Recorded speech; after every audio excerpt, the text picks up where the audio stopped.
الحمد للہ رب العالمین والعاقبۃ للمتقین والصلاة والسلام علی سید الانبیاء والمرسلین وعلی آلہ واصحابہ اجمعین، اما بعد، اعوذ باللہ من الشیطان الرجیم، بسم اللہ الرحمن الرحیم۔ یا ایہا الناس اعبدوا ربکم الذی خلقکم والذین من قبلکم لعلکم تتقون۔ آمنت باللہ صدق مولانا العظیم وصدق رسولنا بلاغ المبین، ونحن علی ذلک لمن الشاہدین والشاکرین والحمد للہ رب العالمین۔ قال اللہ تبارک و تعالی فی شان حبیبہ مخبرا وامرا، ان اللہ وملائکتہ یصلون علی النبی یا ایہا الذین آمنوا صلوا علیہ وسلموا تسلیما۔ الصلاۃ والسلام علیک یا سیدی یا رسول اللہ وعلی آلک واصحابک یا سیدی یا حبیب اللہ۔ الصلاۃ والسلام علیک یا سیدی یا نبی اللہ وعلی آلک واصحابک یا سیدی یا نور اللہ۔ اللہم صلی علی سیدنا و مولانا محمد معدن الجود والکرم وآلہ وصحبہ وعطرتہ وبارک وسلم۔ تمام تعریفیں، حمد اور ثنا اللہ تبارک و تعالیٰ کے لیے۔ درود و سلام نبی اکرم نور مجسم شفیع معظم احمد مجتبیٰ جناب حضرت سیدنا محمد مصطفیٰ صلی اللہ تعالیٰ علیہ وسلم کی ذات والا صفات کے لیے حمد و صلات کے بعد، دوستوں، بزرگوں اور بھائیوں، نبی پاک صاحب الالاق سید عالم صلی اللہ علیہ وسلم نے فرمایا کہ ایک شخص رات کو ارادہ کر کے سویا تھا کہ سویرے تہجد پڑھوں گا۔ ایک تو وہ ہے جس کا ارادہ ہی کوئی نہیں فجر پڑھنے کا، بھی ارادہ ہی نہیں، سرے سے پروگرام ہی نہیں۔ اس کو پتہ چل گیا کہ ڈاکٹر نے کہا تھا 7-8 گھنٹے سونا ہے، تو اب وہ ٹائم دیکھ رہا ہے 2 بجے سو رہا ہوں، 10 بجے اٹھ جاؤں گا۔ اس کی بیچ میں نیند ہے، صحت ہے، ڈاکٹر کی تنبیہ ہے، پر فجر تو شامل ہی نہیں۔ حالانکہ اس بات کو اچھی طرح سمجھ لیں، اگر آپ کا فجر پڑھنے کا ارادہ ہے اور 4 بجے کا، 3:45 بجے کا آپ نے الارم لگا لیا ہے، تو 2 دن آپ کو الارم جگائے گا، تیسرے دن آنکھ خود بخود کھل جائے گی۔ انسان کی نفسیات ہوتی ہے کہ 2 دن وہ کسی چیز پہ اپنی عادت کو سونے جاگنے میں پکا لے، تو تیسرے دن وہیں اس کا وہ مزاج بن جاتا ہے۔ تو اگر نیت ہی نہیں، ارادہ ہی نہیں، پروگرام ہی نہیں، تو کیسے آنکھ کھلے گی؟ بلکہ پھر تو یہ ہوتا ہے کئی دفعہ آنکھ کھل بھی جاتی ہے، بندے اٹھ بھی جاتے ہیں پر اٹھتے ہی نہیں، نماز کا وضو ہی نہیں کرتے، آگے بڑھتے ہی نہیں، ہمت ہی نہیں کرتے۔ لیکن حضور کیا فرما رہے ہیں؟ کریم محبوب علیہ السلام فرمانے لگے جس کا تہجد پڑھنے کا ارادہ تھا لیکن نیند غالب آ گئی، اٹھ نہیں سکا۔ حضور فرماتے ہیں نیند تو اب اس نے پوری کر ہی لی ہے نا، پر ارادہ تھا تہجد پڑھنے کا۔ تو محبوب فرماتے ہیں نیند رب کی طرف سے صدقہ ہو گئی اور تہجد کا بھی اللہ نے ثواب عطا فرما دیا۔ ارادے صاف کرے، پکے کرے، نیتیں کھری رکھے، نیت صاف رکھے، اخلاص پیدا کرے، تو پھر تو گھر میں بیٹھے بیٹھے بڑی نیکیوں کا ثواب ملتا ہے۔ پھر تو اپنے گھر کے اندر موجود رہنے پر بھی اسے بڑے بڑے لمبے سفروں کا ثواب ملتا ہے۔ حضرت انس بن مالک رضی اللہ تعالیٰ عنہ فرماتے ہیں ہم تبوک سے واپس آ رہے تھے تو نبی پاک علیہ السلام نے فرمایا ہمارے کچھ بھائی ہیں بھائی جو بیٹھے مدینے میں ہیں، پر ہم نے جو گھاٹی بھی طے کی، جو سفر بھی طے کیا، وہ ہمارے ساتھ ہی تھے۔ بیٹھے کہاں ہیں؟ مدینے میں، پر ہم نے جتنا سفر طے کیا وہ ساتھ ہی تھے۔ حضرت انس بن مالک کہتے ہیں ہمارے تو کان کھڑے ہو گئے کہ بیٹھے بھی گھر ہیں اور ہمارے ساتھ ہیں۔ حضور سید عالم علیہ السلام نے پھر بات کو کھولا اور فرمایا وہ جان بوجھ کے نہیں بیٹھے رہے، ارادہ ان کا پکا تھا ہمارے ساتھ آنے کا، لیکن کسی مجبوری کی وجہ سے نہیں آ سکے۔ کوئی بیماری نے آ لیا تو نہیں آ سکے، چونکہ وہ مجبوری کی وجہ سے نہیں آ سکے، آ نہیں سکے، لیکن رب کریم نے ہم جس سفر سے گزرے ہیں اس کا اجر انہیں عطا فرمایا ہے۔ ثواب میں، اجر میں وہ برابر کے شریک ہیں، چونکہ ان کا ارادہ پورا تھا، پروگرام پکا تھا، وہ آنا چاہ۔ ایک بھیک مانگنے والی خاتون تھی، تو بادشاہ کے پاس بھیک مانگنے آئی، تو بادشاہ کو پسند آ گیا، اس نے شادی کر لی۔ اب اس کو عادت تھی بھیک مانگ کے کھانے کی، تو کنیزوں سے کہا کرتی تھی کہ فٹافٹ نہ روٹی لے کے آیا کرو، میں 2-3 دفعہ مانگوں تو پھر لایا کرو، کیونکہ ایک نشہ ہے نا، تو میں مانگوں 2-4 دفعہ تو پھر تو انسان بہت سارے نشے کرتا ہے، یہ مانتا نہیں، یہ موبائل، یہ فیس بک، یہ سارے نشے ہی ہیں. اپنی فوٹو لگا لینا، سارا دن اسی کو دیکھتے رہنا. اور بڑے بڑے سیانے بندے جو وزادار ہیں، بڑے وزادار لوگ ہیں، لیکن وہ بھی سنجیدگی کے قائل نہیں، اس طرح کے نشوں کا شکار ہے. یہ سارے نشے ہیں جو ہم نے پال لیے.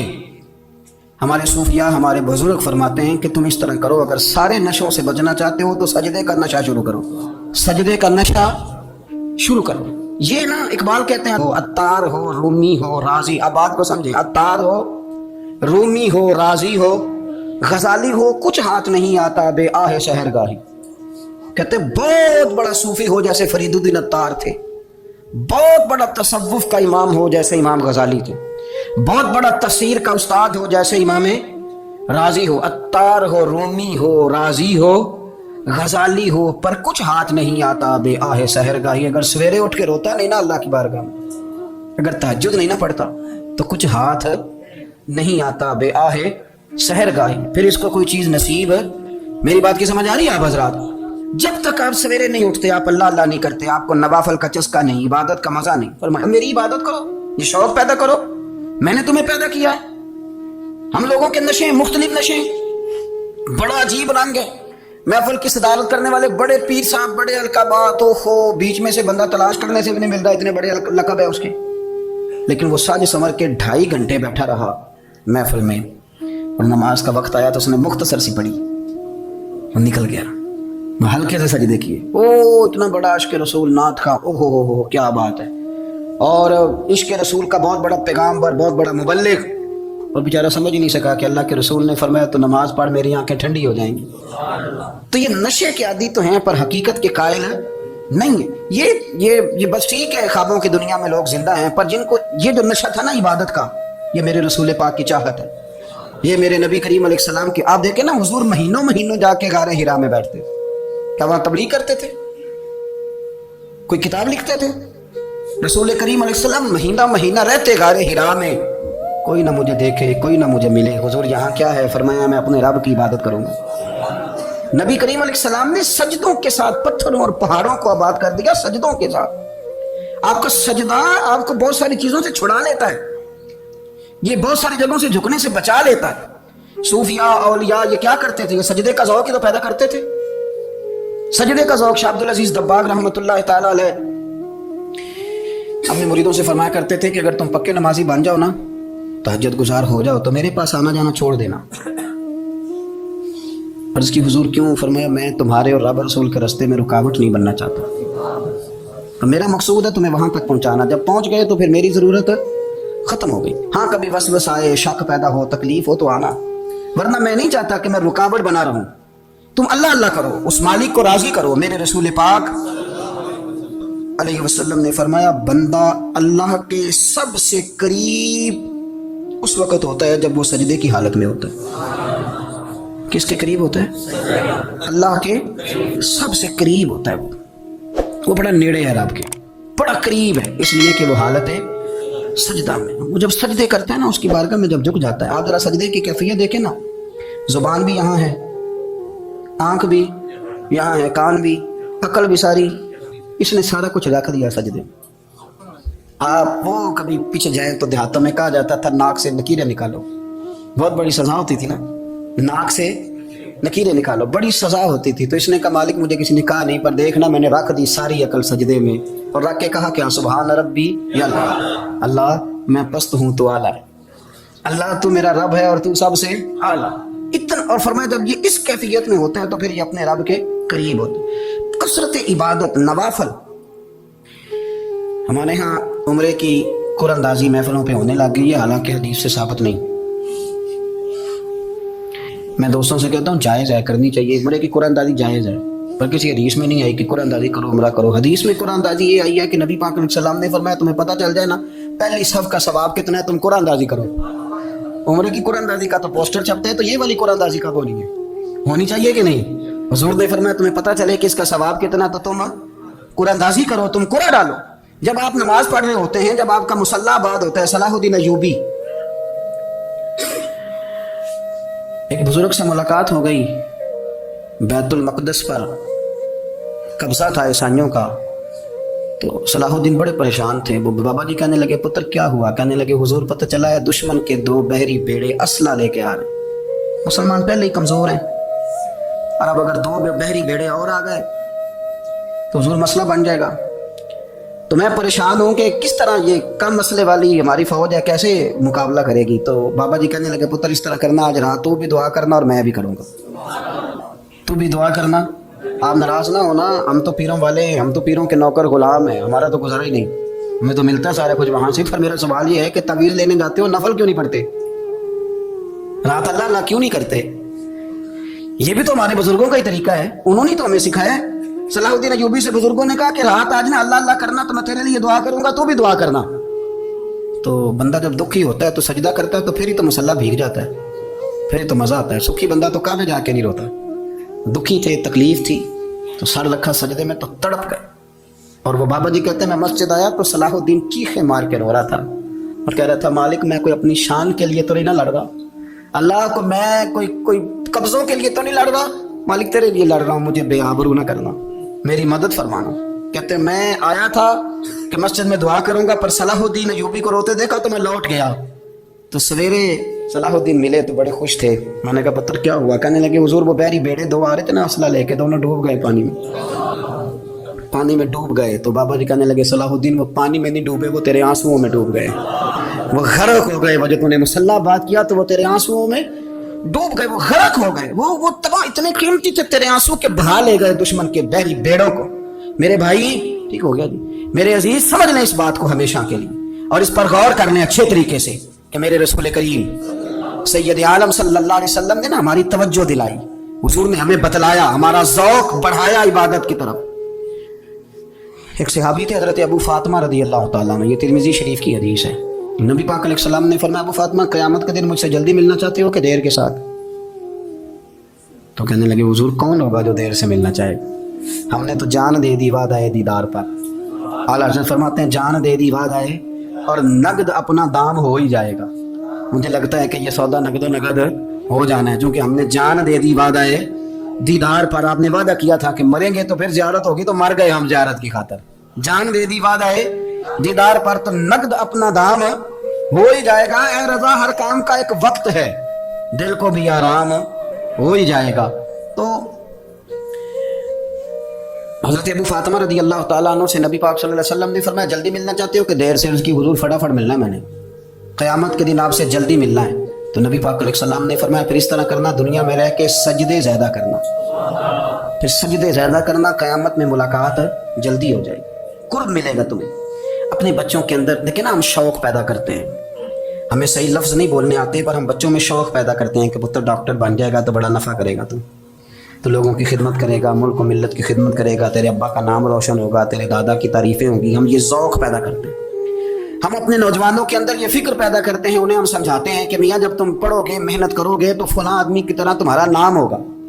یہ جتنا ذوق ہم بچوں کے اندر ان چیزوں کا پیدا کرتے ہیں, ہمیں حکم ہے کسی طرح ہم ذوق پیدا کریں کہ پتر نماز پڑھے گا تو اللہ راضی ہو جائے گا, تو سجدہ کرے گا. دیکھیں نا میرے رسول کریم علیہ السلام نے فرمایا 7 سال کے بچے کو مسجد لے کے جاؤ, یعنی اسے شوق دلاؤ, اس کے اندر یہ خاصیت پیدا کرو کہ اس کا دل کرے مسجد میں جانے, اس کے اندر یہ خصوصیات لاؤ کہ وہ ہمارے ہاں ہر چیز کو پروموٹ کیا جا رہا ہے, ہر چیز کو, یعنی سر سنگیت سکھانے کے لیے اکیڈمیاں بن گئی ہیں, ہر شے پروموٹ ہو رہی ہے. عبادت کا جذبہ کم ہوتا جا رہا ہے, اللہ کا ذوق ہمارے اندر نہیں رہا. اور اتنا مشکل ہم نے اپنے لیے بنا لیا ہے کہ وہ بندہ جو بڑی زبردست مذہبی گفتگو کر رہا تھا اور تگڑی بات کر رہا تھا, کیا بات ہے, لیکن نماز کے بارے میں کمزوری دکھا جاتا ہے, نوافل کے بارے میں وہ چپکے سے نکل جاتا ہے. امام احمد بن حنبل رحمۃ اللہ تعالیٰ علیہ, مسند امام احمد بن حنبل 14 جلدوں میں ہے مارکیٹ میں, اور مجھے تو خیر پسند ہی پڑی ہے, میں نے تو کئی دفعہ پڑھی ہے. اور کیا بات ہے امام احمد بن حنبل کی, کیسے تگڑے قسم کے محدث تھے اور اللہ نے کتنا انہیں اعزاز عطا فرمایا ہوا. یہ کوڑے بھی کھاتے تھے دین کی خاطر, سارا کرتا لہو سے بھر بھی جایا کرتا تھا, بڑا اعزاز والا شخص تھے, بڑے اعزاز والے. حدیثیں جمع کرنا, حدیثیں لکھنا, حدیث پڑھانا, سارا دن رہتے تھے. کہہ سکتے تھے کہ میں کر تو رہا ہوں کام, اور حدیث بھی موجود ہے کہ عالم عابد سے افضل ہوتا ہے, پر اس کے باوجود امام احمد بن حنبل رحمۃ اللہ علیہ 300 نفل فرض نمازوں کے علاوہ پڑھا کرتے تھے.